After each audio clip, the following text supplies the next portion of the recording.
अपने सब सलाहकारों की मदद लेने के बाद भी अगर तेजस्वी यादव बिना कागज देखे हुए जीडीपी को परिभाषित कर दें कि जीडीपी होता क्या है, जीडीपी का कैलकुलेशन कैसे होता है, तो हम ये काम छोड़कर तेजस्वी यादव का झंडा ले लेंगे। नमस्कार, देख रहे हैं आप 30 पोस्ट लाइव और मैं हूं आपके साथ पूजा शर्मा। बिहार के उप मुख्यमंत्री तेजस्वी यादव अगर भूलना भी चाहे कि वो 9वीं फेल है तो जनसुराज के सूत्रधार प्रशांत किशोर उन्हें भूलने नहीं देंगे। बता दें आपको कि जनसुराज के सूत्रधार प्रशांत किशोर अपने जनसंपर्क यात्रा के दौरान लगातार तेजस्वी यादव को यह याद दिलाते हुए नजर आते हैं कि वो 9वीं फेल है। बता दें आपको कि कुछ दिन पहले ही तेजस्वी यादव ने जीडीपी पर बयान दिया था और कहा था कि बिहार में विकास हो रहा है। इसको लेकर प्रशांत किशोर ने जबरदस्त तंज कसा है तेजस्वी यादव पर और कहा कि जीडीपी क्या होता है उन्हें यह पता भी है। वो तो 9वीं फेल है, वो कभी भी स्कूल गए ही नहीं, जब भी गए वो बैक बेंच पे बैठे, कभी भी उन्होंने पढ़ाई में रुचि ली ही नहीं। उन्हें क्या पता कि जीडीपी क्या होता है। जीडीपी में ई की जो मात्रा है वो बड़ी ई की मात्रा है कि छोटी ई की मात्रा है, ये भी तेजस्वी यादव को नहीं पता है। इसी के साथ क्या कुछ कहते हुए नजर आए प्रशांत किशोर, पहले आप वो सुने। स्कूल नहीं गया, फेल हुआ, सबसे पिछले बेंच पर बैठा, वही यहाँ का नेता है। अब वही बताता है कि भैया विकास हो रहा है। उसको विकास का लिखने नहीं आता है कि ये हर्ष ई लिखेगा कि दीर्घ ई लिखेगा, वो नहीं बता सकता है, लेकिन वो विकास का पर लंबा चौड़ा भाषण दे रहा है। अभी आपने कुछ दिन पहले देखा होगा, यहाँ के महाज्ञानी उप मुख्यमंत्री तेजस्वी यादव ने कहा कि जीडीपी तो सबसे ज्यादा बिहार का है। उनको ये समझ में ही नहीं है कि जीडीपी है क्या। अगर बिहार का जीडीपी सबसे ज्यादा है तो 28वें नंबर पर कौन है भैया? जीडीपी के मामले में, पर कैपिटा जीडीपी में आप देश में सबसे पिछड़े 28वें नंबर पर है। मुख्यमंत्री कैमरे पर कह रहे हैं कि हम लोग तो देश में सबसे ज्यादा जीडीपी हम लोग का है।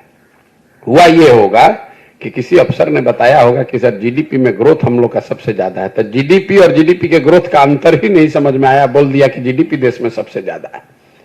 तो जब आप विद्यालय में नहीं जाते हैं, जब जीवन में पढ़े नहीं, तो यही आपका दशा होगा। पिछली बार कब इन लोगों ने एक किताब पढ़ी होगी, वो इनको जारी करना चाहिए। जैसे सरकार का एक मैंडेट है ना कि भाई आपको बताना है कि कितना पैसा आप कमाए, आपका संपत्ति में क्या घट बढ़ हुआ। अगर मेरा बस चले तो एक नियम यह भी होना चाहिए कि जो नेता हैं कम से कम ये जारी करें कि भैया पिछले 1 साल में आपने कौन सी एक पुस्तक पढ़ी, एक किताब पढ़ा। इन लोगों को क्या मतलब है इस चीजों से?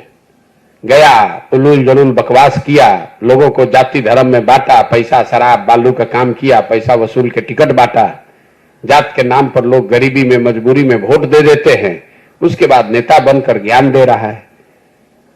जीडीपी का फुल फॉर्म अगर बिना कागज वगज देखे हुए तेजस्वी यादव लिख दें तो हम लोग मान जाएंगे कि भाई जीडीपी होता क्या। जरा खड़ा होकर बताइए जीडीपी क्या होता है, बिहार का कितना है, कम है, ज्यादा है, छोड़ दीजिए।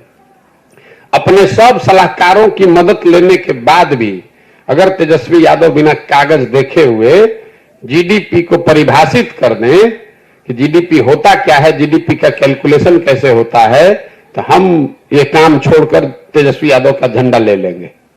वो पहले 4 दिन तैयारी करके खाली कैमरा पर आकर समझा दें कि जीडीपी कैलकुलेट कैसे होता है। ये क्या बताएंगे जीडीपी की बात? और आप लोग भी बड़का सवाल किए जा रहे हैं तेजस्वी यादव। तेजस्वी यादव की क्या पहचान है?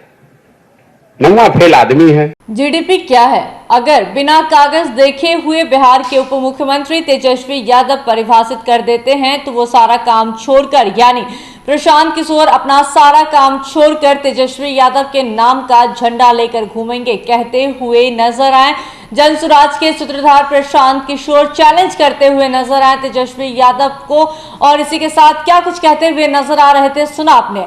तो अब देखना होगा कि जिस तरीके से जनसुराज के सूत्रधार प्रशांत किशोर ने तेजस्वी यादव को चैलेंज किया है, वो चैलेंज एक्सेप्ट होता है या नहीं, ये देखने वाली बात होगी।